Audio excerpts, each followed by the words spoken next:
ঈদের প্রধান জামাত জাতীয় ঈদগাহ মাঠে সকাল 7:30টায় অনুষ্ঠিত হবে। এতে অংশ নেবেন প্রধানমন্ত্রী তারেক রহমান, রাষ্ট্রপতি মোহাম্মদ শাহাবুদ্দিন সহ বিদেশি কূটনীতিকরা। জাতীয় ঈদগাহ মাঠ পরিদর্শন শেষে ঢাকা দক্ষিণ সিটি কর্পোরেশনের প্রশাসক আব্দুস সালাম জানান, ঈদের নামাজকে কেন্দ্র করে সব ধরনের নিরাপত্তা ব্যবস্থা নেওয়া হয়েছে।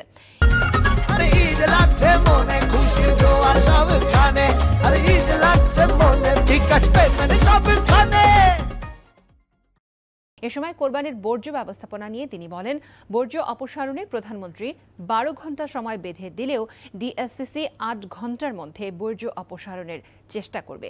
ঈদের দিন প্রায় 16,000 টন বর্জ্য অপসারণের পরিকল্পনার কথাও জানান আব্দুস সালাম। এ সময় এছাড়া তিনি ঈদের 3 দিনের মধ্যে ঢাকা শহর পরিষ্কার পরিচ্ছন্ন করা হবে জানিয়ে বর্জ্য অপসারণ নগরবাসীর সহযোগিতা কামনা করেন। খুশির জোয়ার সবখানে, আর ঈদ লাগছে মনে, বিকাশ পেমেন্ট সব